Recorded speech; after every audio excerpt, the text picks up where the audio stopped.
suis heureux de saluer beaucoup d'amis dans la salle. Merci d'être venus et venus si nombreux. Au fond, le véritable intérêt de cet échange, c'est ce que vous direz et les questions que vous poserez. Si vous voulez bien, juste pour donner un cadre, je vais faire une introduction très simple sur l'état actuel et les perspectives de l'économie du pays. Au fond, le Bénin est dans une situation assez caractéristique des pays d'Afrique subsaharienne qui vont bien, c'est-à-dire qu'il vit un paradoxe fort, central, qui probablement a des conséquences politiques et sociales significatives. Et d'ailleurs, à cet égard, ce sera probablement un des éléments de la campagne présidentielle et des programmes des candidats. Le paradoxe, c'est que nous avons une économie qui présente un tableau macroéconomique qui est favorable, qui pourrait même être envié, et qui présente des phénomènes anormaux, des anomies, comme un état de pauvreté résilient et un état de chômage des jeunes qualifiés qui est préoccupant. C'est une situation structurelle que nous partageons avec beaucoup d'États d'Afrique subsaharienne, mais qui demande pas mal d'imagination en matière de politique économique. Si bien que, je crois, les entreprises que vous représentez au Bénin vivent probablement à la fois les deux situations. Situation un petit peu paradoxale, dans laquelle, au fond, l'environnement économique n'est pas mauvais, et l'impression générale est quand même une impression de malaise économique. Nous sommes dans un paradoxe. Si vous échangez avec des responsables de pays développés, les grands chiffres macroéconomiques donnent plutôt une image extrêmement favorable. Nous avons indubitablement une croissance forte. 2011, 2012, 2013, 2014, 2015 sont des années qui ont rompu avec simplement 3 années de ralentissement, pas 3 années de récession. Le monde était en récession du deuxième semestre 2008 au deuxième semestre 2010. Le Bénin était à 3% de croissance. C'est un cas d'ailleurs que partageaient la plupart des pays d'Afrique subsaharienne. Donc des années de ralentissement et puis une séquence de croissance forte. Les prévisions du Fonds monétaire international, qui sont souvent prudentes, sont des prévisions de croissance également fortes pour 2016. Fortes et indubitables. Les croissances dans les pays comme les nôtres sont des croissances sous-estimées. Nous avons procédé à une petite révision technique à l'INSAE sur les bases d'évaluation du produit national brut, mais nous n'avons pas fait le travail de révision qui a été accompli au Nigeria ou au Ghana. Au Ghana, en 2013, les comptes nationaux ont été révisés à la hausse du fait de sous-pondération durable d'un certain nombre de secteurs, de 40% tout de même. Quant au Nigeria, la révision de 2014, conduite sous l'autorité et le financement du Fonds monétaire international, a conduit à une révision des comptes nationaux de 89%. Il n'y a aucun doute que toutes nos croissances, par une difficulté à apprécier la dynamique du secteur informel et par la sous-pondération des secteurs nouveaux, est une croissance sous-estimée. Je dis ça parce qu'il y a souvent des polémiques sur le thème, les chiffres sont faux, ils sont trop optimistes, on ne les retrouve pas dans les comptes des entreprises, etc. La croissance est indubitablement en volume au-dessus de 5%. Il y a des variations sur l'estimation de ce qui a pu se passer exactement en 2015. Est-ce qu'on est à 5,5 ou à 5,8? Mais enfin, de toute façon, c'est une précision, un degré de précision qui, au fond, est en deçà de nos erreurs statistiques.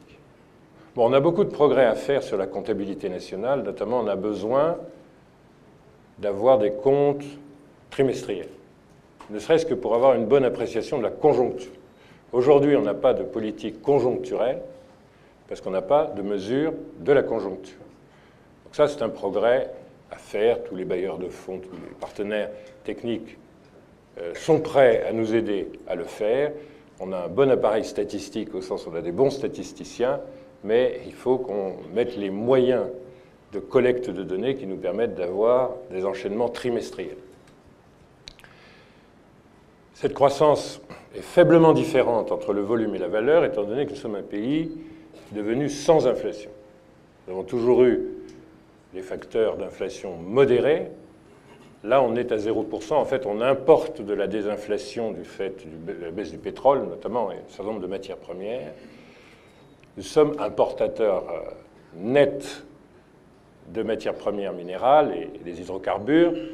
Donc, dans la crise qui frappe les pays africains producteurs de pétrole, nous sommes du côté des pays qui ont un bénéfice associé à la baisse du pétrole. Et ce bénéfice pour l'économie nationale surpasse l'impact de réduction de la demande adressée au Bénin par le Nigeria. Je sais qu'au niveau sectoriel, ça se ressent difficilement pour les gens qui s'occupent d'échanges avec le Nigeria, pour les parcs automobiles, par exemple, et dans certains éléments de trafic du port. Donc je ne dis pas que ceci ne se ressent pas. Je dis simplement que nous ne ferions pas cette année 2015 et l'année 2016 le type de croissance que l'on veut faire s'il y avait un impact fort des effets de la baisse du prix du pétrole sur l'économie du Nigeria. Encore une fois, dans vos questions ou vos objections, je prendrai tous les témoignages que vous souhaitez. Et donc, sectoriellement, je sais que ça a un impact. Et cet impact mérite d'être corrigé le plus possible. C'est un élément important de la politique économique. Mais globalement, il est évident que comme toutes les économies du monde qui ne produisent pas des matières premières minérales, le fait que leur prix se soit effondré est un facteur, en tant qu'elles sont importées, qui est un facteur positif pour l'ensemble de l'économie. Hors les secteurs directement fournisseurs du Nigeria. Nous avons donc une économie à inflation extrêmement faible. Ce qui veut dire que lorsque sont distribuées des augmentations de salaire, elles ont un effet qui est de pouvoir d'achat plein sans confiscation par l'inflation. L'autre facteur macroéconomique qui, dans le tableau, est assez important, cette économie a des échanges équilibrés. Alors, la balance commerciale du pays est déficitaire parce qu'on comptabilise en fait pas exactement bien les importations et les exportations, qu'il y a un certain flou sur certains phénomènes aux frontières, mais en matière d'échanges extérieurs, il y a un juge de paix, c'est la balance des mouvements de capitaux, c'est-à-dire que même si on n'a pas comptabilisé des entrées et des sorties de marchandises, on comptabilise toujours les flux financiers. Et nous sommes en excédent de la balance des paiements. Par conséquent, l'apparence d'un pays qui importe sans exporter est une apparence fausse. Nous sommes un pays qui est en excédent structurel de paiements courants. C'est-à-dire que les avoirs extérieurs du Bénin augmentent tous les ans. En termes d'exécution des finances publiques, et je suis tout à fait d'accord sur le fait que ça n'est pas perçu comme ça. Mais la réalité de l'exécution du budget de l'État, c'est que nous sommes un pays à déficit extrêmement faible. Nous sommes en moyenne période, après ça dépend des années quand même, mais nous sommes en moyenne période, ce qui est très logique, dans la norme de l'Union économique et monétaire, c'est-à-dire en moyenne période à 3% de PIB de déficit. Ce qui est très peu pour un pays en développement, et ce qui est difficile à atteindre pour beaucoup de pays développés. Nous avons donc une exécution saine, mais nous avons un phénomène qui est un peu masqué par les habitudes de la puissance publique, conforme à celle de beaucoup d'États, mais tout à fait à corriger, d'avoir un caractère un peu discrétionnaire et aléatoire dans la façon dont l'État exécute ses dépenses, notamment vis-à-vis des entreprises. C'est quelque chose qu'il faut absolument éradiquer. Nous avons hérité d'une tradition de finances publiques où l'État souverain considère, si je parle un instant, non pas comme Premier ministre, mais comme quelqu'un qui a une PME à gérer au Bénin, nous avons une tradition où l'État est souverain et regarde avec une certaine distance, parfois avec une certaine commisération, ses fournisseurs.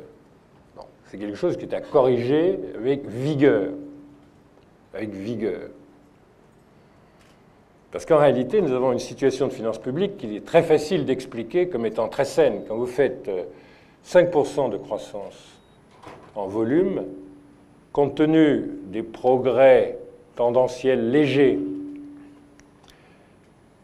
de la collecte des impôts, la modernisation, les réformes fiscales qui sont en cours et celles qui ont été faites, vous avez une progression des dépenses et des recettes qui s'équilibrent à peu près, mais les recettes, structurellement, augmentent de 7% l'an quand vous avez une croissance de 5% l'an.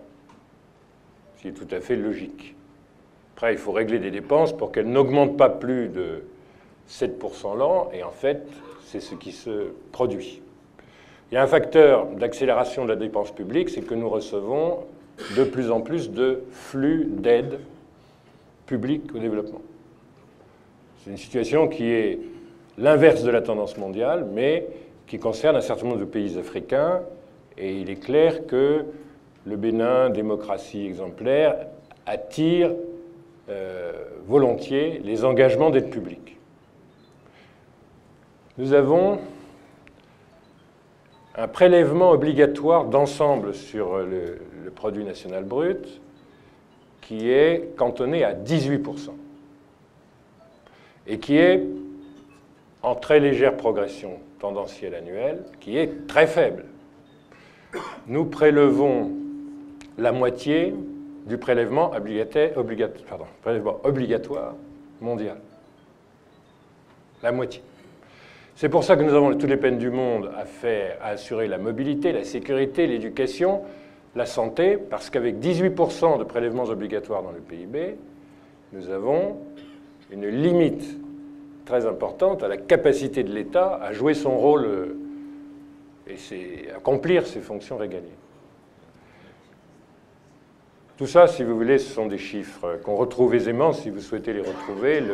La meilleure documentation, qui n'est pas toujours très lue et qui manifestement n'intéresse pas énormément la presse béninoise, c'est le rapport économique et financier associé au budget de l'État, qui contient l'ensemble des chiffres que je viens de donner et qui est une bonne source.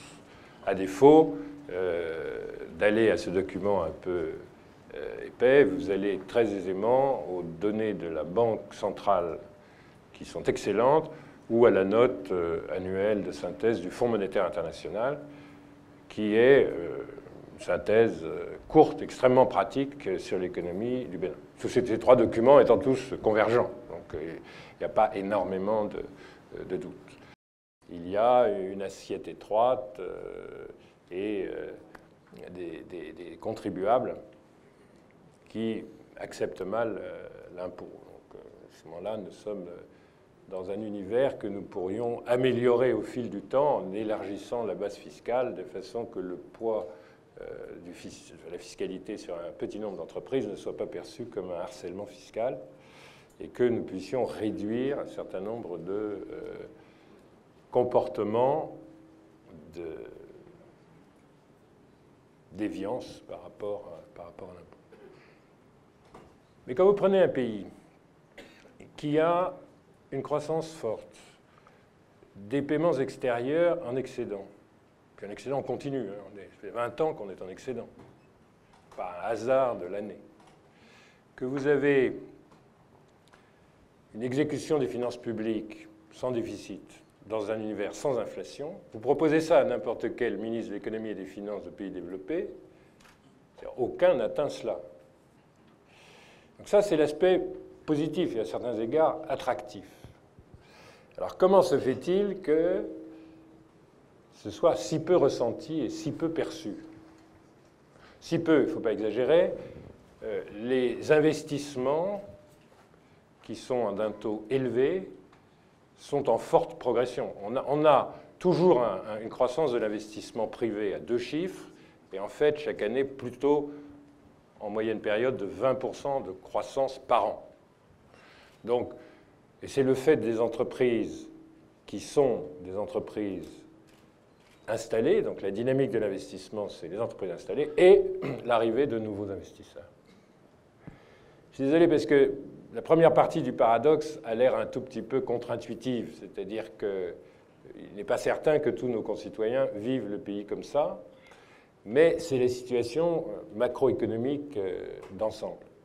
Quand vous avez ce tableau-là, et que vous y ajoutez après les procédures de désendettement, que nous avons un endettement souverain très supportable à 35% du PIB,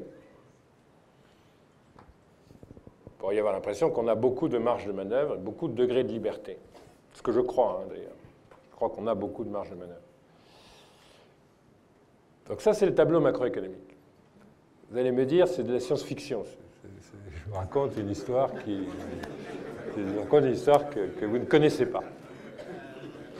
Je vous invite alors à regarder parmi vous les comptes d'exploitation de ceux qui,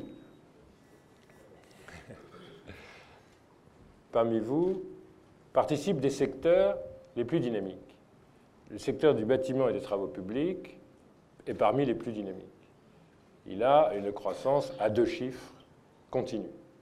Je vous invite à regarder les comptes d'exploitation de ceux qui, à la bonne échelle, avec les bons produits, avec des marques, participent au développement de la consommation. Ils ont des croissances à 2 chiffres. D'ailleurs, c'est commun avec l'ensemble des pays de la région. Nous avons évidemment des moteurs qui sont des moteurs de consommation. La consommation représente 75% du PIB du Bénin, 73 pour être précis, l'investissement 27. 27, c'est un taux tout à fait élevé. Très longtemps, jusqu'à il y a une dizaine d'années, on était en dessous de 20. 27, c'est un taux très élevé au niveau mondial. 27% d'investissement, dont seulement 7% d'investissement public. Par conséquent, c'est beaucoup une dynamique privée. Donc regardez les secteurs qui sont évidemment dans la dynamique de ce qu'est l'économie du pays. Maintenant, si vous prenez 2 autres exemples, nous sommes une économie où le secteur manufacturier est légèrement moins croissant que l'économie. Et les 2 secteurs qui croissent le plus sont le tertiaire, notamment tous les services modernes, notamment les télécoms et les services associés, et la logistique. Si vous voulez, ce port, tant vilipendé, a quand même doublé ses trafics dans les 7 dernières années. Donc, tout ce qui est lié à des services tertiaires modernes rendus aux entreprises ou à la logistique, qui est un des secteurs fondamentaux de cette économie. Parce que ce pays est un hub. C'est le hub du Nigeria, c'est le hub du Niger, c'est le hub du Burkina. C'est un hub entre le Nigeria et le Ghana. Ce pays est un hub. Le secteur tertiaire progresse chaque année plus vite que l'économie. Et le secteur agricole progresse chaque année plus vite que l'économie. Je suis désolé si c'est contre-intuitif, mais on a pris l'habitude de regarder ce pays et son économie à travers un certain nombre de chiffres fétiches. On pense que le coton résume ce pays. Alors soyons clairs, le coton, qui est relativement stable en moyenne période, avec des oscillations très fortes, c'est 10% de la valeur de la production agricole. C'est 400 000 hectares en moyenne période. La surface agricole de ce pays, c'est 8 millions d'hectares. La surface agricole employée, mise en œuvre dans ce pays, c'est 4 millions d'hectares. Le coton, c'est 10% de la surface agricole. Et donc, en se focalisant sur le coton, qui a des mérites considérables parce qu'il donne des revenus quasi garantie, c'est une filière structurée, c'est une filière qui a de nombreux sous-produits valorisables. Je respecte complètement l'importance du coton, ça permet de distribuer des intrants qui vont être nécessaires pour d'autres cultures. Il y a ce que les économistes appelleraient des externalités très importantes du coton. Donc je ne nie pas du tout l'importance du coton, mais c'est 10% de la valeur de la production. Et il ne faudrait pas que ça cache que nous avons doublé la production agricole sur 10 ans. Doublé. Avec notamment un doublement de la production vivrière, qui donne lieu à des petites transformations que vous n'appelleriez peut-être pas industrielles, parce que c'est de la première transformation, parce qu'avec du manioc, vous faites du gari, avec du manioc, vous faites du tapioca, avec du manioc, vous faites de l'alcool, et avec du manioc, vous faites de l'amidon. Alors, évidemment, l'amidon, ce sont de grandes usines, tandis que faire du gari, même à Savalou, où c'est, comme vous savez, la meilleure qualité, c'est faire du gari, faire du gari, c'est de la première transformation de proximité. Néanmoins, ça donne des emplois qu'il faut qualifier d'agro-industriels. Et il ne faudrait pas que le coton cache la forêt, ce qui d'ailleurs serait paradoxal d'un point de vue du paysage. Pas, le coton ne cache pas la forêt. Bon, c'est évident également que nous avons eu une très forte production animale, production d'élevage. Donc, de temps en temps, si vous voulez, je me dis, on a un effort d'information économique qui est quand même très important à faire, parce qu'on ne peut pas regarder un pays à travers ses retards de paiement et sa production de coton. Ce n'est pas possible. Ou sinon, on se trompe complètement sur le diagnostic. Et à mon avis, on manque des opportunités. Bon. Comme on me signale que mon introduction est épouvantablement longue, je vais donc tout de même, pour la cohérence du raisonnement, développer juste brièvement ce qu'il y a de paradoxal.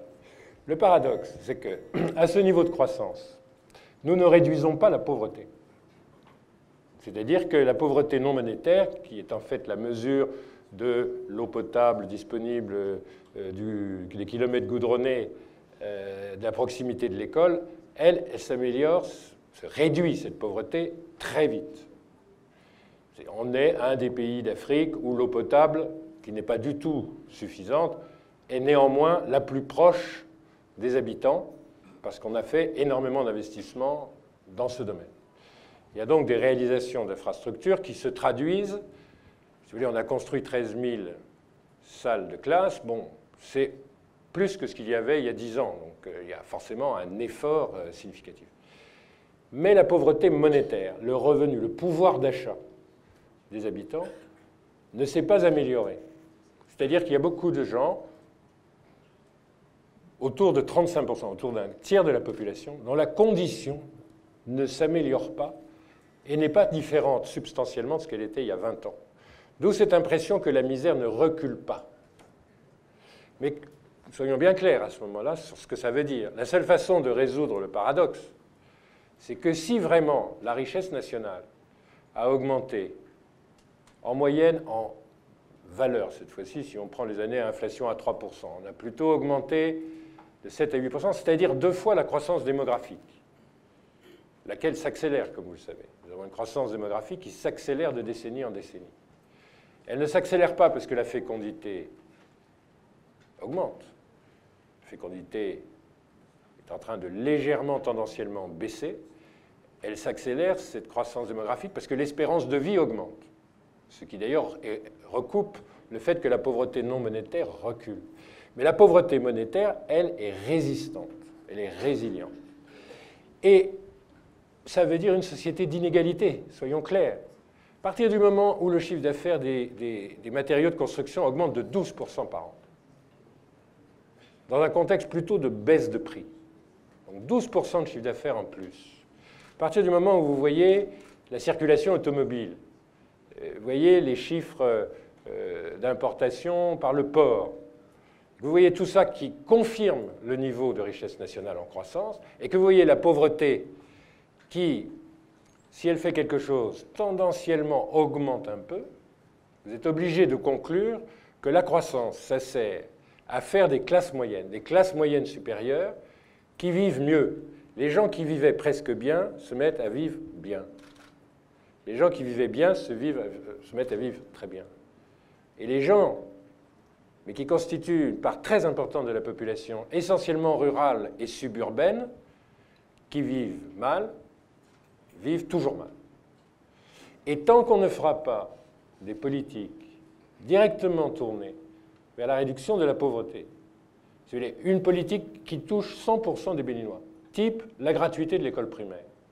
La gratuité de l'école primaire, ça a l'air très modeste, c'est 2 500 francs d'économiser par an et par famille, mais comme vous avez en moyenne 5 enfants par famille, c'est 12 500 francs.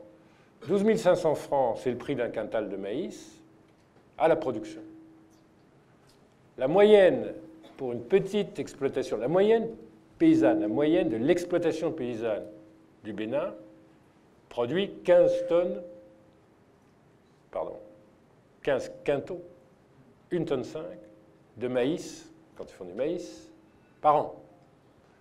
Quand vous rendez l'école gratuite, ça n'a l'air de rien, mais ça veut juste dire que vous avez sauvé 10% du pouvoir d'achat, 7 à 10% du pouvoir d'achat de la famille moyenne. Ça ne se voit pas, ça a des conséquences considérables. Le résultat le plus concret, c'est quand même qu'il y a eu une augmentation de 400 000 enfants scolarisés uniquement à cause de cette mesure. Donc, ce qu'on ne voit pas, c'est qu'il y a des politiques qui réduisent la pauvreté. Mais elles doivent être spécifiées comme ça.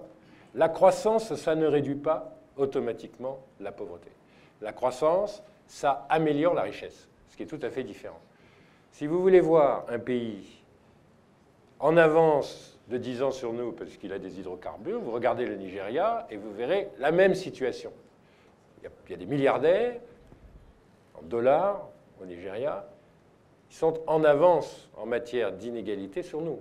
Mais ça donne une société un peu compliquée à vivre du point de vue de l'ordre public, on va dire. Donc, nous avons à être très, très, très vigilants parce que les automatismes de notre économie ne réduisent pas la pauvreté, ils nourrissent la croissance, mais on pose un vrai problème d'inégalité. Et le deuxième paradoxe, c'est qu'on ne peut pas absorber les cohortes d'âge, cohortes de jeunes qui sortent du système de formation pour entrer sur le marché du travail. Et c'est pour ça qu'il faut tellement mettre l'accent, demain, mais c'est déjà fait aujourd'hui avec toute une série d'institutions, mais il va falloir leur donner énormément de développement. Nous avons à bien prendre en compte le fait que notre démographie, et j'y reviendrai s'il y a une question, est telle que ce ne sont pas les entreprises existantes seules qui peuvent prendre, au fond, sur le marché du travail, en compte tous les besoins d'une génération. Et donc, c'est pour ça qu'il faut mettre tellement l'accent sur la création d'activités nouvelles.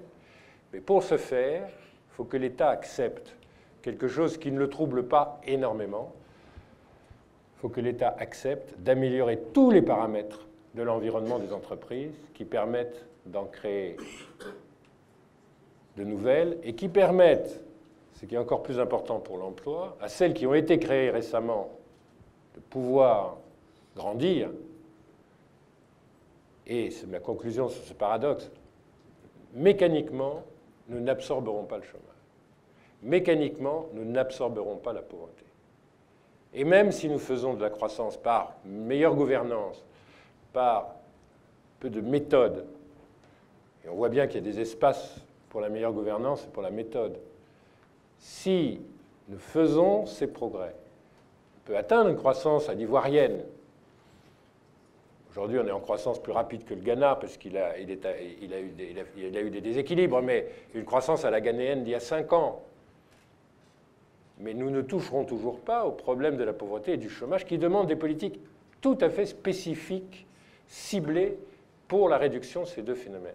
Parce que les automatismes sont plutôt à produire une société en faveur de ceux qui sont déjà installés dans le bien-être, déjà installés dans l'emploi.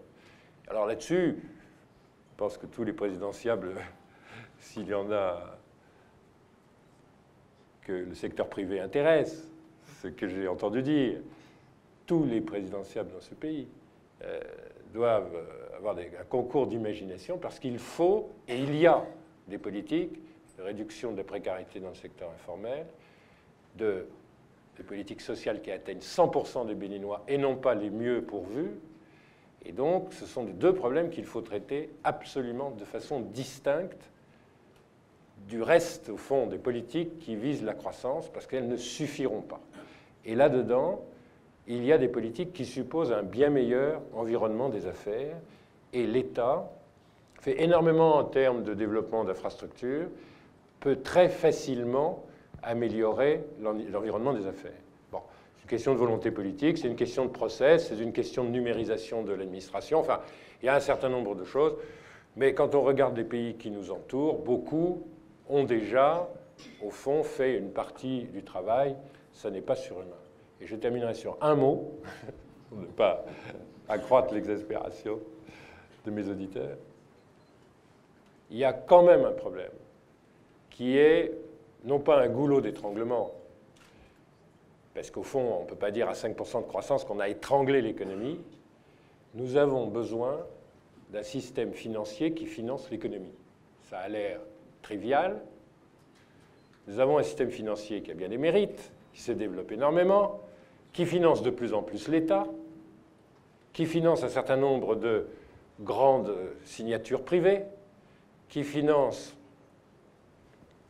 également des activités de hub, des activités de commerce qui ont besoin de cette liquidité, de cette facilité, etc. Il y a incontestablement, sur une place assez liquide, des activités qui sont bien financées. Des activités d'exportation, d'importation. Maintenant, quels sont les grands emplois d'un système bancaire? L'immobilier, partout dans le monde, numéro 1. On est très, très, très en retard. Et quand on doit surbaniser, comme on doit surbaniser, quand les autres pays qui nous entourent utilisent les nouvelles facilités du marché hypothécaire et que les emplois immobiliers restent aussi modestes que dans notre pays, on a un problème. Parce que c'est malheureusement le secteur qui a le contenu en emploi le plus élevé parmi les secteurs secondaires. L'autre chose qu'on fait dans un système financier normal, au sens capable d'assurer son rôle normal au service de l'économie, c'est de financer le fonds de roulement des entreprises. Chacun des aspects si bien décrits et présentés, en plus avec beaucoup d'optimisme finalement sur les possibilités que nous avons dans le futur. Donc Fludor Bénin, je suis le directeur général de Fludor Bénin et en même temps le président du CIPB, l'investisseur privé au Bénin. Le coton, nous sommes venus pour ça. Alors, on a bien noté que le coton, nous le savons, n'est pas le produit unique dans ce pays. D'ailleurs, nous sommes actuellement en train de développer des activités, excusez-moi de le dire, mais ça me paraît une aberration, puisque précisément, les producteurs ne souhaitent qu'une chose, c'est sortir de l'ombre de la Sonapra, puisque c'est une garantie d'être livrés leurs intrants en retard et d'avoir les paiements en retard. Donc, je souhaiterais savoir si le gouvernement, dont vous êtes le Premier ministre, souhaite s'intéresser au problème et revoir la copie. J'aimerais savoir quelle sera votre action pour accroître la composition de ce secteur, la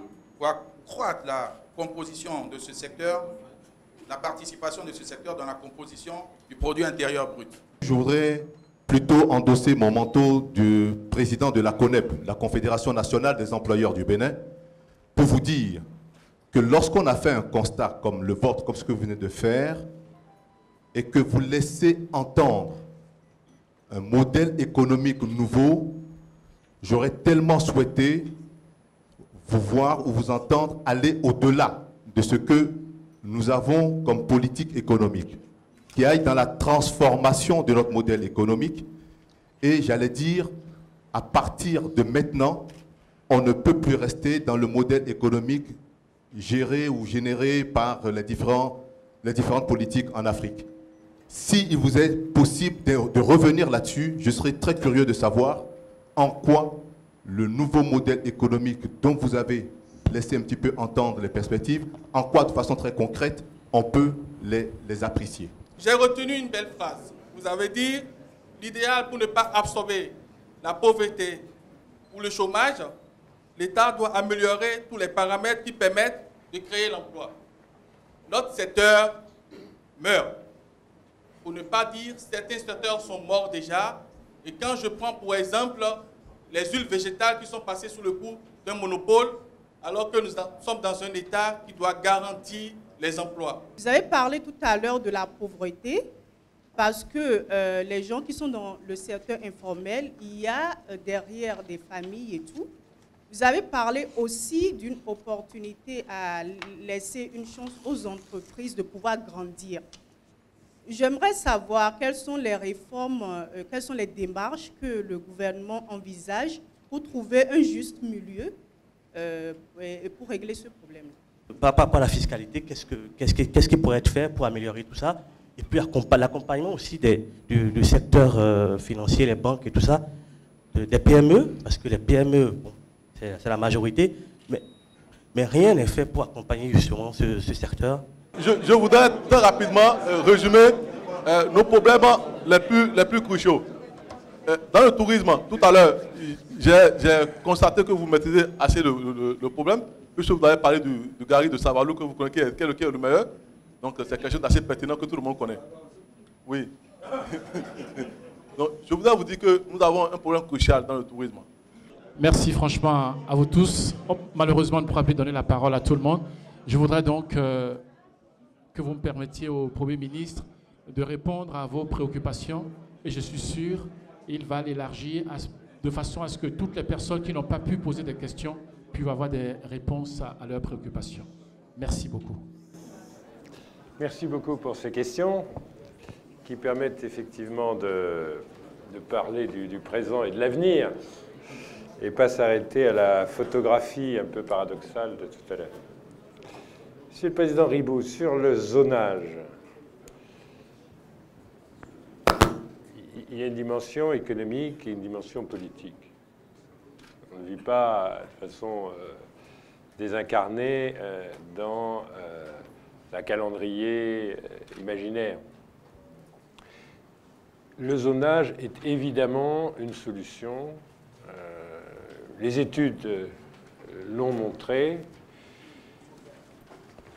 parce que vous avez en tête un zonage public-privé, en fait, ou privé intégralement, avec une sorte d'alignement d'intérêts qu'on n'a pas toujours trouvé entre tous les acteurs de la filière coton.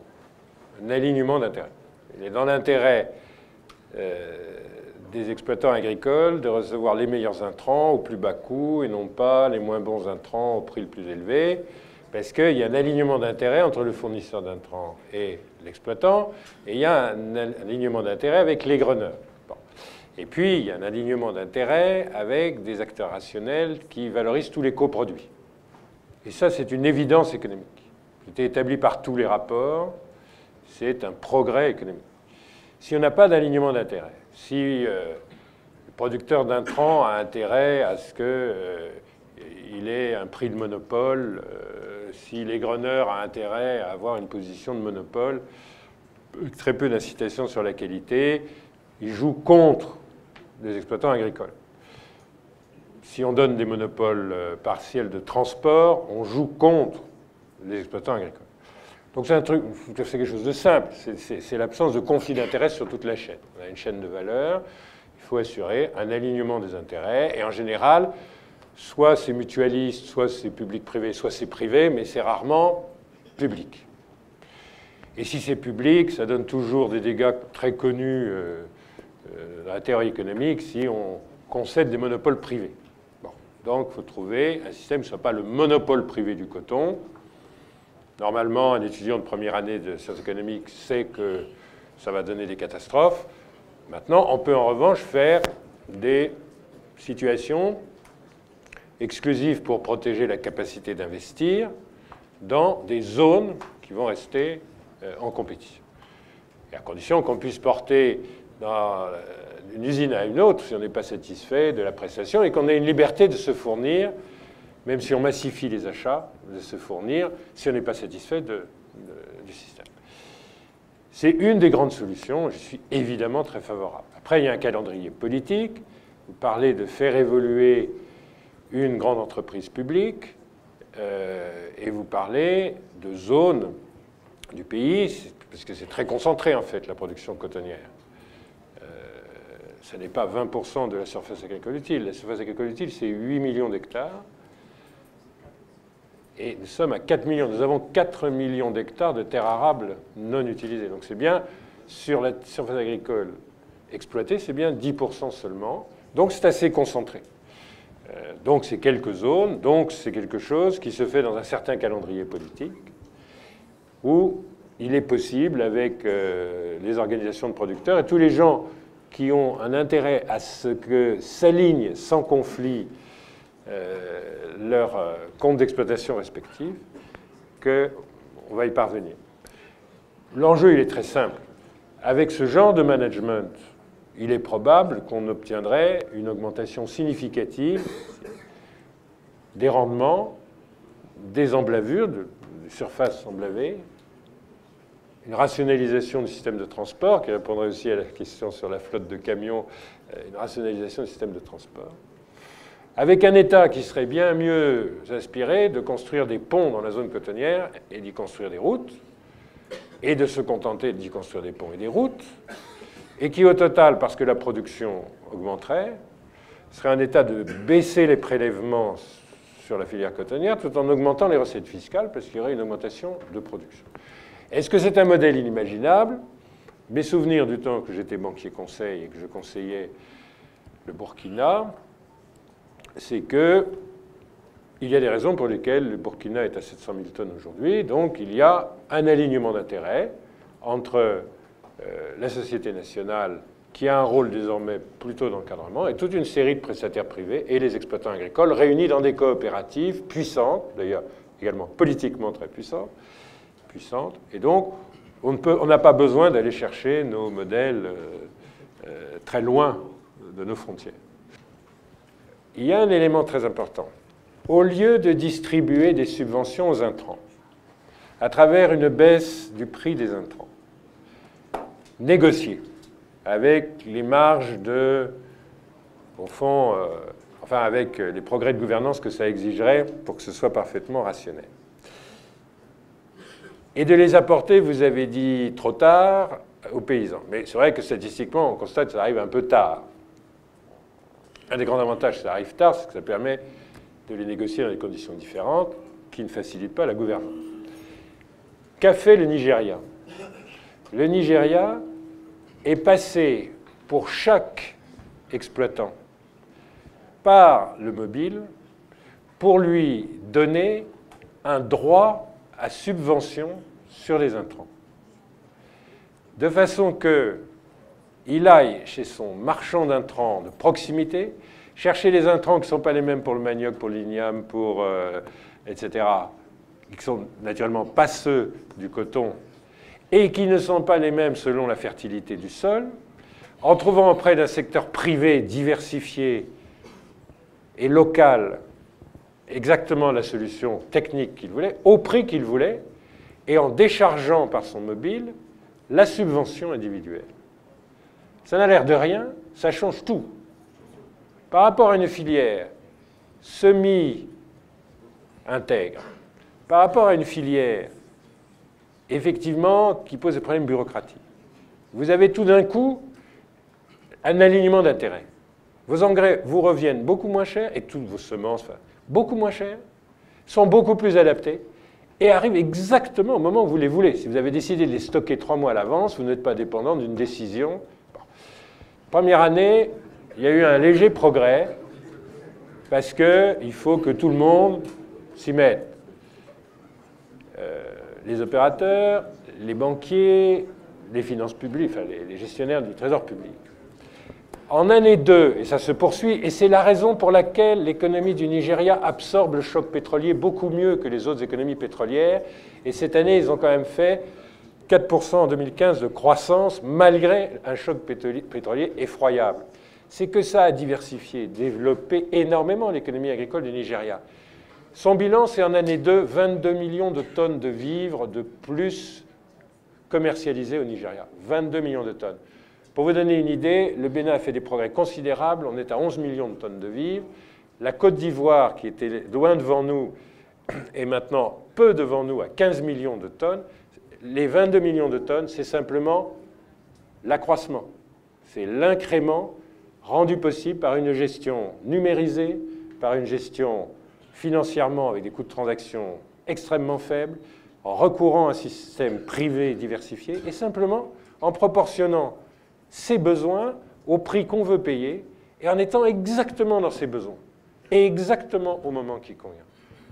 Ne pas le faire avec l'aide de la BAD, ce serait priver le Bénin de probablement plusieurs millions de tonnes de vivres et peut-être simplement par cette modernisation testée maintenant et éprouvée, probablement 100 ou 200 000 tonnes de coton. Simplement, toutes choses égales par ailleurs. Pas plus de connaissances, pas plus, mais on utilise ce qu'on a en paiement mobile. C'est pour ça, je le dis devant les opérateurs GSM, qui sont les plus grands investisseurs de ce pays. Je crois savoir que vous progressez à toute vitesse, qu'il y a déjà des porte-monnaies électroniques par centaines de milliers, les visées de compte commencent à dépasser les millions. Je ferai tout, comme simple citoyen ou comme responsable dans ce pays, pour cette numérisation. Ce qu'a dit notre ami, troisième rang, sur l'e-commerce. L'e-commerce, ça commence avec ZEM qui a passé un contrat avec les opérateurs de téléphonie et qui se fait payer par mobile. Ça continue avec le paysan cotonnier de cotonculteur de Péonco qui va recevoir l'équivalent de 50 000 francs de subvention sur ses intrants et qui va la recevoir par mobile. C'est fondamental. Ça commence avec payer ses dots d'électricité le plus possible. J'espère que je verrai la SBE et la SONEB accepter le paiement massif en paiement mobile. La numérisation est un outil fantastique, très très important. Il faut tout faire, il faut en faire la promotion. L'État en fait la promotion. Il faut s'assurer dans le détail qu'il n'y a pas des partisans de l'archaïsme qui pourraient retarder ce basculement qui, objectivement, a déjà 20 ans en Afrique de l'Est. Donc, ne peut pas hésiter très longtemps demain, me semble-t-il. Accroître l'informel, je ne le dirais pas comme ça. Il y a un pays que vous pouvez regarder en détail, c'est le Rwanda, qui, je crois, a adopté une politique fondamentalement bonne pour le développement en matière d'informel. Il y a un début dont le Bénin est pionnier à l'intérieur de l'OHADA, les 17 pays de la communauté juridique à laquelle nous appartenons, en créant le statut de l'auto-entreprenant, qui est un statut qui facilite l'entrée de l'informel dans le formel. L'approche du Rwanda, à laquelle moi je crois fondamentalement, et ça nous a inspiré un travail qu'on va rendre public parce que ça va désormais être un programme qui s'applique avant même les élections. On a travaillé avec les ZEM sur comment améliorer leur protection sociale, élever leurs revenus, baisser le prix de leur moto et baisser leur loyer et enfin leur faire accéder à la propriété de leur moto par du microcrédit. Bon. Ça suppose de travailler avec les industriels, ils sont allés le faire en Inde, on a fait des commissions. Bon. Voilà, ça suppose une adaptation financière légère, c'est très peu d'argent public, ça suppose de travailler avec les assureurs. Bon, on va pouvoir rentrer en test sur quelques milliers ou dizaines de milliers de gens qui appartiennent à une profession précarisée, souvent subie, du secteur informel, et qui leur donnera des droits sociaux, de la propriété, et notamment tout simplement la possibilité de se faire soigner en cas d'accident, et en moyenne une augmentation de revenus de 50%. Donc on a travaillé à bas bruit, sans télévision, sans rien, avec tous les syndicats de ZEM. Commission par commission, on a étudié. Maintenant, on est en état de dire, bon, voilà un statut qui apporte des bénéfices. Mais ce que le Rwanda nous apprend, ce que le statut de l'auto-entrepreneur nous oblige également à regarder, on ne fait pas sortir les gens de l'informel vers le formel en leur promettant le paradis fiscal. Vous ne pouvez pas dire à des gens, bonne nouvelle, nous vous admettons dans le club des contribuables. Vous allez désormais être fiscalisés. Ça permettra d'augmenter les recettes publiques. Et donc, qu'est-ce qu'il faut garantir aux gens? Quelque chose d'autre. Le développement de leurs droits. Le développement de leurs droits. Et quand ils entreront dans la fiscalité, une fiscalité la plus forfaitaire possible, qui se négocie avec personne, la plus forfaitaire, la plus légère possible, parce qu'il s'agit d'inciter les gens. Il ne s'agit pas de les repousser. Il y a des entreprises du secteur formel qui sont plus petites que de grandes entreprises du secteur informel. Il y a de grands commerçants qui sont dans le secteur complètement informel, avec des chiffres d'affaires dont les unités de compte sont des milliards de francs CFA. Donc il faut une incitation sérieuse à rentrer dans le secteur formel. Le secteur formel doit vous apporter des droits sociaux pour vos salariés, enfin pour vos employés, pour vous-même, doit vous apporter de l'assurance. Regardez ce qu'auraient été les conséquences de la catastrophe de Dantokpa où personne n'était assuré. Si ça avait touché le cœur, ça a été un effondrement social et économique pour le pays. Ça vous permet d'accéder à l'assurance, ça vous permet d'accéder à des formes de financement et de crédit beaucoup plus facilement, même si les banques se sont adaptées au financement de l'informel, du grand informel, je dirais. Et donc, si vous voulez, c'est très important que vous voyez qu'on ne passe de l'informel au formel que si ça correspond à un bouquet de droits. Et on attend, c'est le cas pour l'auto-entrepreneur, on assiste les gens, on les aide en comptabilité. Il y a maintenant des centres de gestion agréés qui sont un grand progrès. Ce statut de l'auto-entrepreneur, regardez-le bien. On pourrait y faire passer des centaines de milliers de femmes du marché. On pourrait y faire passer des centaines de milliers d'artisans. Il est extrêmement souple. Mais il faut différer la fiscalité au moment où les entreprises du secteur informel ont bénéficié de leur passage dans le formel. On ne peut pas vendre un programme, rejoignez-nous dans l'impôt et les formalités administratives. Ce n'est pas possible. Alors ça n'est pas... Non, je vous assure, le Bénin, n'est-ce pas, nous aimons notre fierté au Bénin. Nous sommes les premiers sur l'auto-entrepreneur, les premiers. Mais hors de la zone OHADA, allez sur Internet, regardez le Rwanda. Le résultat, il est immanquable. Au début, pour les finances publiques, parce qu'il faut assister les entreprises avec des éléments de formation, de comptabilité, ça coûte un peu aux finances publiques. À 5 ans, à 10 ans, c'est une explosion de recettes publiques. Ces entreprises se sont structurées, ont grandi dans cette opération. C'est juste absolument fondamental. Regardez le Maroc, qui a un ministre qui me paraît une bonne idée. Supposons que quelqu'un qui a une grande coalition gagne les élections présidentielles. Il faudra beaucoup de postes de ministre. Il faudrait qu'on en ait un. Il faudrait qu'on en ait un. Il faudrait qu'on en ait un. De même, messieurs les opérateurs, il faudrait probablement qu'il y ait un ministre de l'économie numérique. Il faudrait qu'on en ait un comme au Maroc, qui est secrétaire d'État auprès du ministre de l'Industrie et du Commerce, chargé du secteur informel et de sa transition. C'est un vrai sujet, c'est un sujet considérable. Non pas pour l'assiette fiscale, c'est pour l'assiette fiscale du président qui sera élu en 2021. Mais c'est pour les entreprises du secteur informel qui veulent grandir et se structurer. Voilà, ce n'est pas un objectif de recette publique, c'est un objectif social et de gestion, me semble. Dans ce sens, je suis partisan d'accroître l'informel dans ce sens. Parce que sinon, l'avenir de nos économies, c'est évidemment d'avoir des secteurs régulés qui ont des normes sociales, qui peuvent grandir, qui peuvent se financer. Et donc, c'est quand même le passage vers le secteur formel. Sur le tourisme, nous avons eu deux éloquents avocats du tourisme. Le tourisme est un des secteurs le plus intensif en emploi. Comme tel, c'est une priorité absolue d'un pays qui veut combattre le chômage. Vous avez tout à fait raison de dire que nous devons avoir des modèles économiques légèrement différents. Sur le tourisme, je suis extrêmement optimiste. D'abord, on a une marge de progression qualitative qui est importante, mais on a un potentiel. Si on regarde l'aspect économique, il faut du financement.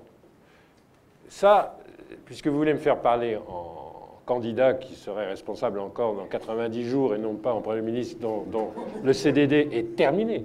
Mon CDD est terminé. Bon. Maintenant, si vous voulez me faire parler comme quelqu'un ou un simple citoyen qui aurait encore le droit d'écrire dans le journal, par exemple, je vous dis, c'est très simple. Il faut financer l'économie.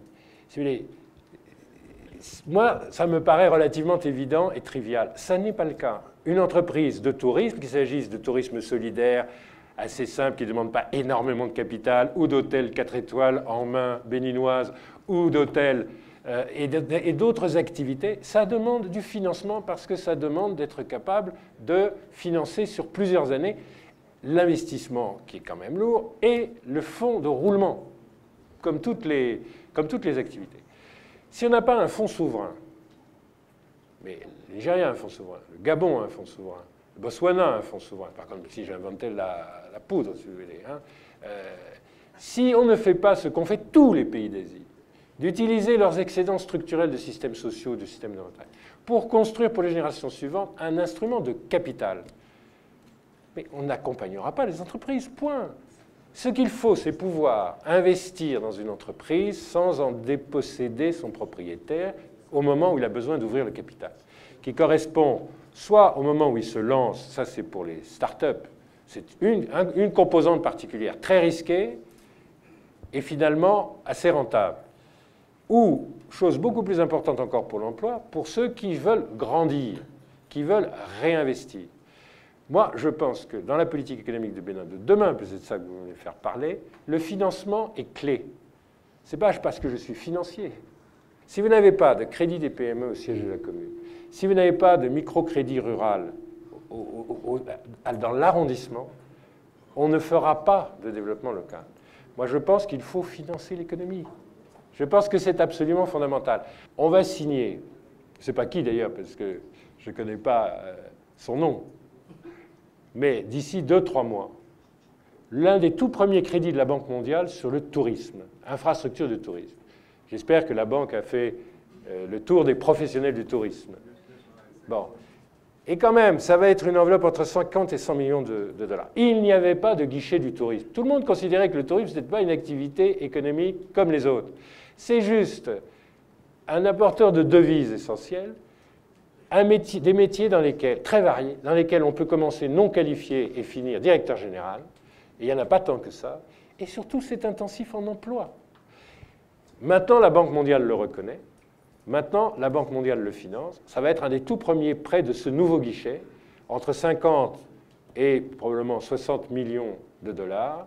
Ça visera particulièrement, au fond, l'entrée et la sortie de la route des pêches. Ça visera également à l'intérieur du pays, en direction de la Pendjari, d'autres sites touristiques. C'est en cours de négociation. C'est enfin un signe qu'on va pouvoir construire une politique du tourisme. D'autant que nous avons, en matière culturelle, nous avons vraiment des atouts uniques. Je pense qu'on peut prendre au sérieux, pour l'image du pays, pour les emplois dans le pays, la création culturelle. Tourisme et culture, il se trouve que c'est un gisement d'emploi considérable. On a beaucoup d'artistes, certains sont mondialement reconnus, dans toutes les disciplines. On a le contenu. Donc, si vous voulez, moi je crois qu'il faut de temps en temps profiter, si vous voulez, pour sortir du modèle colonial, parce qu'on me prête de temps en temps l'intention de tout recoloniser. Mon degré de mépris pour ce qu'était le modèle économique colonial est sans borne, comme quiconque a fait un peu des études d'histoire et d'économie, sans borne. Nous sommes en train de vivre une expérience qui nous oblige à inventer des modèles économiques. Aller chercher, s'il reste quelque part en Occident, des vieillards qui ont la nostalgie du temps où on colonisait l'Afrique, en se disant on va recommencer, c'était le bon vieux temps au moment où nous étions des grandes puissances. Aujourd'hui, il faut aller les chercher dans les asiles psychiatriques. Ça n'existe pas. Ça n'existe pas. Non. Donc, je suis peut-être le dernier de ceux-là. Mais nous avons un modèle économique à inventer. Ce modèle, la jeunesse de ce pays, elle sait très très bien ce que c'est que ce modèle. Prendre au sérieux ce que des gens qui ont des visions archaïques ne prennent pas au sérieux. C'est les secteurs intensifs en emploi, les secteurs de services, le secteur tertiaire, parce qu'on va avoir de plus en plus de services à valeur ajoutée, dont le tourisme, qui suppose d'avoir des lycées hôteliers dans ce pays, qui suppose de former pour ça, prendre au sérieux ce que tout le monde a longtemps méprisé. Il ne faut surtout pas que l'État dise « voilà la filière numéro 1, la filière numéro 2, la filière numéro 3 ». En nous assénant des choses ignorantes du style « je vais faire une grande filière de la tomate ». Ensuite, je ferai une grande filière de l'orange. Ensuite, mais l'État n'a rien à y voir. L'État, il a à permettre à quelqu'un qui veut faire de la tomate ou un hôtel 4 étoiles ou un studio, soit d'édition musicale, soit de télévision, avec les dernières technologies, ou qui veut faire une entreprise de services à valeur ajoutée en télécom, ou qui veut faire développer des solutions d'accès Internet, il faut lui permettre de travailler, d'être financé, de ne pas être harcelé. Et personne n'a à dire dans l'État, je vais faire des priorités nationales pour la tomate et je ne sais quoi. J'adore l'industrie de la tomate. Bon, vous allez me dire que c'est trop libéral. Ce n'est pas libéral. L'État a des moyens limités. Je prétends que les fonctionnaires sont tout à fait de très bonne qualité au Bénin. D'ailleurs, je ne vois pas pourquoi, quand ils seraient dans l'administration béninoise, ils seraient tout d'un coup incapables de relever les défis, et dès qu'on les muterait à la BAD, la Banque mondiale, ils deviendraient juste excellents. Ça n'existe pas. Nous avons les hommes, nous n'avons pas les process. Il faut que nous ayons la volonté politique. Mais il n'y a pas que la volonté politique. Il faut que la société civile l'exige. Parce que beaucoup des choses qu'on vient de dire sont du bon sens. Mais de temps en temps, il va falloir changer un tout petit peu le logiciel quand même, sur un certain nombre de domaines. Maintenant, je vais très vite. Importation de produits congelés. Vous m'avez posé une question innocente. Vous m'avez demandé si c'était bien d'accorder un monopole d'importation, de supprimer 3000 emplois et de générer 15 milliards de pertes dans le domaine des produits congelés. Et vous avez ajouté l'huile végétale dont vous ne vous occupez pas, mais manifestement vous êtes en sympathie avec l'huile végétale.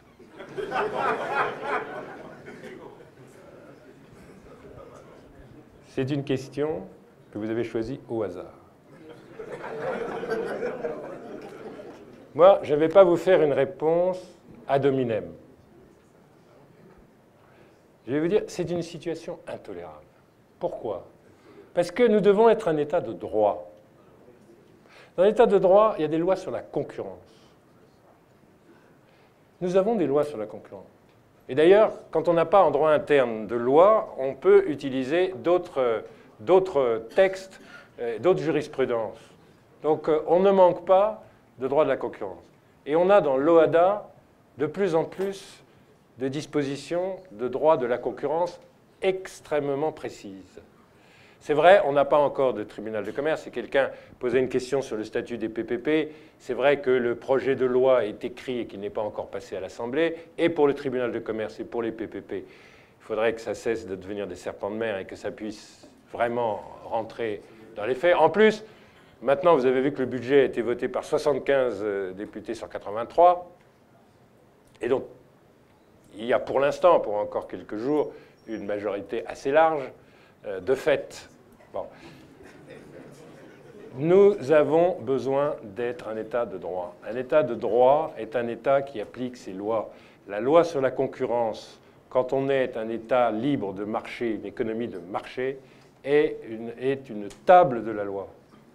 Par conséquent, lorsqu'on est sur le point de perdre 3000 emplois à cause d'un ruling fiscal, on va devant un tribunal en référé et on obtient, si c'est justifié et documenté, la suppression de ce ruling fiscal.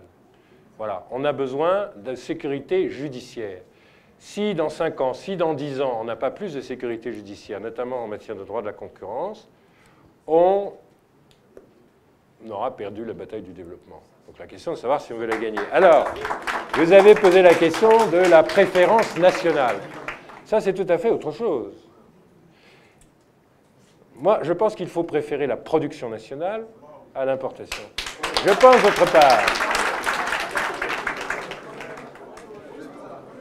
d'autre part qu'il faut, sur la préférence nationale, faire attention à avoir des cahiers des charges précis. C'est-à-dire qu'on peut accepter un surcoût pour l'intérêt national, mais on doit être sûr qu'on n'est pas en train de mettre un monopole avec une mécanique de surfacturation en place. Donc on doit être sûr de la sortie du système. Donc la préférence nationale, c'est une exception acceptée, négociée avec des conditions et un calendrier de sortie.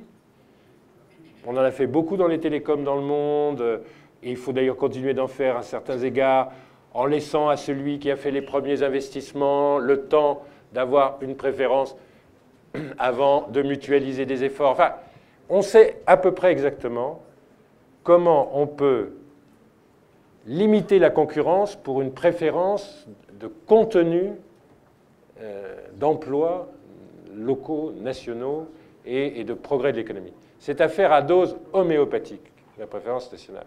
Mais sur la concurrence, je vous réponds de façon générale. Bon, je ne vais pas faire d'espièglerie politique. Donc, je ne vais pas vous dire qu'en matière de produits congelés, si on est un grand importateur au Bénin et qu'on a investi pour créer toute une filière en France, à l'emballe, il faut se poser la question, surtout au moment où, assumant de hautes responsabilités publiques, on renoncera par définition à ces responsabilités privées, si c'est bien ça qui est l'optimum, d'importer beaucoup avec des facilités fiscales, de supprimer des emplois au Bénin, mais de les avoir créés à l'emballe. Si c'est ça, c'est une volonté de recoloniser la France.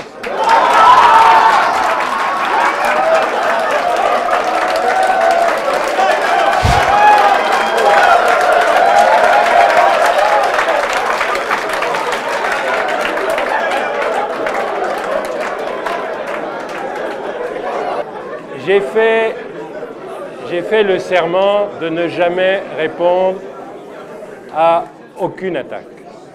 J'ai fait le serment de ne jamais répondre à aucune attaque et de n'attaquer personne. Mais comme vous avez manifestement ri un peu fort, je crains d'avoir peut-être fait quelque chose qui pourrait blesser quelqu'un. Si c'est le cas, je le retire. Vous avez dit qu'il y avait des problèmes d'autorisation d'investir. Je suis de l'avis que quand l'État reçoit un dossier au Code des investissements, où d'ailleurs il n'y avait pas le tourisme, et d'ailleurs il n'y avait pas le transport, ce qui pose un problème pour accéder à des privilèges de Code des investissements, et donc il y a une transformation en cours, un peignage du Code des investissements. Le problème, c'est que les dossiers sont traités tard par une administration qui n'a pas encore une numérisation excellente. 3 personnes m'ont remis des dossiers, une idée et 2 lettres, suggérant que la lettre ne m'était pas parvenue, ce qui est vrai. Parce qu'il m'arrive, et ça m'est arrivé fin octobre, de recevoir un dossier en interne qui était de fin mai et qui demandait juste la notification en Conseil des ministres d'une autorisation, sans problème, d'accès au Code des investissements. Et dans notre processus administratif, pour quelque chose qui n'avait plus aucun obstacle, pour une signature, ça avait pris quelques mois. Je suis partisan dans ces cas-là d'obtenir sur un délai une objection de l'administration, sinon l'autorisation vaut de plein droit. Bon, vous avez posé une immense question sur le CPAIO. Je ferai un peu la même réponse qu'au président Ribou. Ce n'est pas normal que nous ayons une dualité de système entre l'informel du pétrole et le formel du pétrole. Simplement, peu ou prou, famille comprise, il y a probablement 1 million de personnes qui vivent dans la chaîne aval, en aval du paillot. Donc, on peut prendre des dispositions magiques. Et c'est 80% de l'approvisionnement en produits pétroliers pour les véhicules. On peut prendre des mesures magiques. Il vaut probablement mieux faire ce que le président Yahya avait ouvert comme possibilité, demander à ces professions de s'organiser, travailler sur des échanges de contreparties, essayer d'arriver à une situation de décriminalisation du trafic en échange d'une entrée dans le système formel et essayer de faire évoluer ça parce que c'est devenu un sujet social fondamental. Ça n'est pas simplement un sujet de trafiquants, c'est un sujet d'emploi et un sujet de revenus pour la population. Donc c'est à traiter de façon non magique, non incantatoire, mais il y a eu une organisation de ce secteur qui a des porte-parole d'ailleurs, et donc il y a moyen, dans une nation mûre, d'ouvrir des voies pour qu'on ait un jour un seul marché du pétrole, à un niveau de prix forcément très proche du pétrole d'aujourd'hui que Payot. Je n'ai pas de solution magique immédiate et parfaitement juste. Mais je pense que ce problème se traite comme ça. Et je pense que ce n'est pas un problème facile à traiter, mais il y a des briques déjà qui ont été posées. Sur l'anacarde, et on peut dire ça de beaucoup de nos productions, l'anacarde, ça fait partie de ces succès invisibles d'une certaine manière. L'anacarde, le karité, le soja, l'ananas, ce sont des filières qui ont connu une expansion considérable. C'est pour ça que de temps en temps, je dis, attendez, les 400 000 tonnes ou 350 000 tonnes de coton, qui donnent une impression comme ça d'activité complètement plate dans l'agriculture, mais quoi de l'ananas, quoi de karité, quoi de l'anacarde? Un énorme développement. Mais ce qui est vrai de tous nos produits, c'est qu'il nous faut faire de la valeur ajoutée industrielle. Ça va de soi. Il faut avoir les moyens d'investir. On retourne sur la problématique du financement. Mais c'est évident. Et on a, c'est vrai, un choix à faire entre livrer le produit brut. Vous pourriez dire exactement la même chose sur le teck, l'approvisionnement en bois. Livrer le produit brut ou le transformer en produit à valeur ajoutée et exporter le produit transformé. Et si on a les capitaux pour le faire, et je vous dis, on a des marges de manœuvre là-dessus, et si on a un environnement qui donne envie d'investir, d'embaucher, qui donne envie, et qui donne les moyens, c'est-à-dire qui donne de bonnes connexions Internet, un accès normal au financement. Je ne demande pas un accès singapourien au financement, je demande un accès ivoirien, je demande un accès sénégalais au financement. Bon. Alors, effectivement, la filière anacarde, c'est une filière dans laquelle on peut parfaitement, puisque c'est déjà prouvé, mais élargir la descente vers la valeur ajoutée finale. C'est très important pour notre création d'emplois. Donc je pense qu'il va falloir s'asseoir et faire une opération vérité sur les finances publiques. On a des finances publiques saines. Il faut juste qu'elles financent l'économie. Et il faut juste que l'État, sortant un peu de sa tour d'ivoire, accepte de dire, puisque j'ai la chance, qui est très rare, aussi parce qu'on a été désendetté efficacement, très rare, on n'a plus de service de la dette significatif. Puisque j'ai cette chance très rare, il faut que ça profite à l'économie. On ne fait pas de loi fiscale rétroactive en cours d'exercice. Même si on a un pouvoir de réguler des tarifs, si ça a une nature fiscale et si ça impacte le compte d'exploitation de l'entreprise d'une façon telle qu'elle est matérielle, on ne fait pas de mesures en cours d'exécution budgétaire ou en fin d'exécution budgétaire qui, revenant au 1er janvier, nuisent à la visibilité fiscale. La fiscalité, c'est un élément très important, au moins autant pour sa prévisibilité. Ça, c'est quelque chose que, là encore, on devrait pouvoir imposer comme changement de comportement en s'y mettant tous ensemble. Je vous remercie de votre attention.